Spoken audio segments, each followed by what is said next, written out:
કેશોદ નજીક ગાદોઈ ટોલનાકા દ્વારા ટોલ ટેક્સમાં જંગી વધારો કરી ઉઘાડી લૂંટ કરાતી હોય તેવા આક્ષેપ સાથે વેપારીઓ આમ આદમી પાર્ટી કોંગ્રેસ દ્વારા અનિશ્ચિત મુદત માટે આંદોલન ચલાવવામાં આવી રહ્યું છે। કેશોદ ચારચોક નજીક પ્રતિક ઉપવાસ આંદોલનના 5મા દિવસે કોંગ્રેસ પ્રદેશ ઉપાધ્યક્ષ હીરાભાઈ જોટવા અને કાર્યકરોએ ઉપવાસી છાવણીની મુલાકાત લીધી હતી।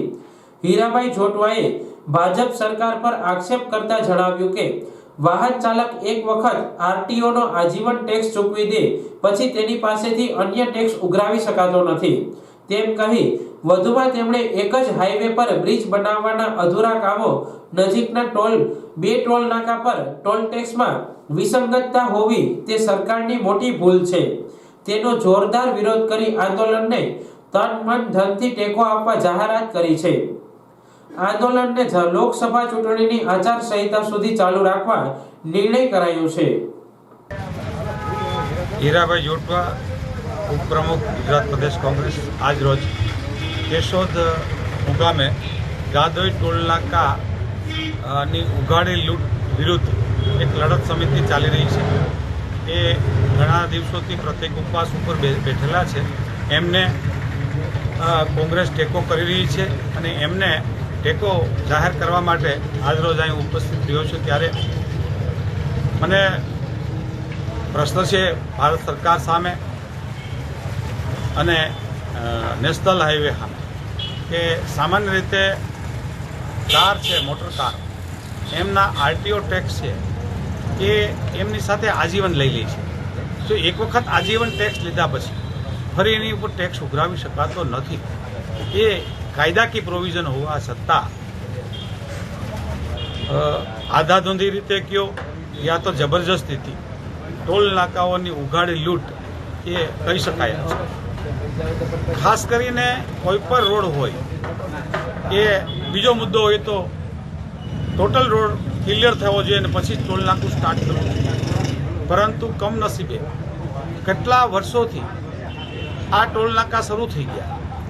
જેતપુર સોમનાથ હાઈવે આજ પણ ક્લિયર નથી થયો, મતલબ કે જૂનાગઢનો બાયપાસ આજે પૂર્ણ નથી થયો। એવા 5 બ્રિજ જે આજે પણ ઓજતનો બ્રિજ પૂર્ણ નથી થયો અને ત્યાં સરાસરી પર મંથ એક માણસ એક્સપાયર્ડ થાય। એમની જવાબદારી સરકાર લેવા સહમત નથી। એમની જવાબદારી પણ એમણે સ્વીકારવી જોઈએ કે અમારી અણઆવડતના લીધે એટલા લોકોની મૃત્યુ થાય। એને એવા સમયે ટોલ ન લેવા જોઈવાને બદલે લાંબા સમયથી ટોલ નાકા શરૂ કરી દીધા, સુવિધાઓ આપવી નથી। અચ્છા, બીજી વિસંગતતા એ છે કે ગુજરાતના અને દેશના અન્ય ભાગોમાં જ્યાં ટોલ નાકાઓ ચાલે છે ત્યાં નજદીકના 20 કિલોમીટરની ત્રિજ્યાની અંદર કાર, કોમર્શિયલ વાહનો જે છે, ટ્રક, આઈસર, એવાના પણ કંઈક રાહત આપવામાં આવે છે। એવા ઘણા બધા ટોલ નાકા છે, જ્યારે ગાદોઈ ટોલ નાકામાં એ પણ પ્રકારની કોઈ રાહત આપવામાં આવતી નથી। સૌથી ખૂબીની વાત એ છે કે આ લોકોનો કેટલો આવડત કે જેતપુર સોમનાથ રોડ છે 127 કિલોમીટરમાં 2 ટોલ નાકા આવેલા।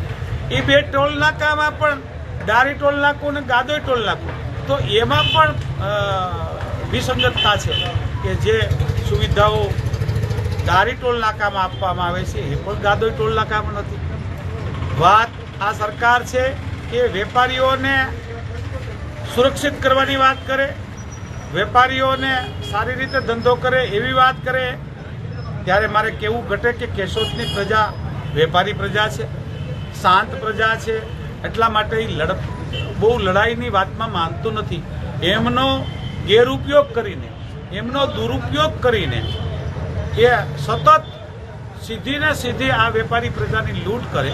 એમને હું આગળ પણ કહી શકું છું કે કોઈ પણ પ્રકારની સહાય જીઆઈડીસી એ આપવું તો દૂર રહ્યું, પણ અહીંના ઉદ્યોગ ધંધાઓ માટે કોમર્શિયલ વાહનો આવે એ અને અહીંયાના જે કાર છે એમને ખૂબ અન્યાય કર્યો છે। ત્યારે અહીંના ધારાસભ્ય પણ ભાજપના હોય, અહીંના પાર્લામેન્ટ મેમ્બર પણ ભાજપના હોય, તો મત લેવા માટે ખૂબ સ્પીડ રાખે અને ત્યારે વેપારી જે છે એમને પણ ગેરમાર્ગે દોરીને તમારા તમામ પ્રશ્નો અમે હલ કરી દેવું, ન તો અહીં ચાર ચોકનો 1.5-2 વર્ષથી ચાલતો પ્રશ્ન છે એ પણ હલ નથી કરતા.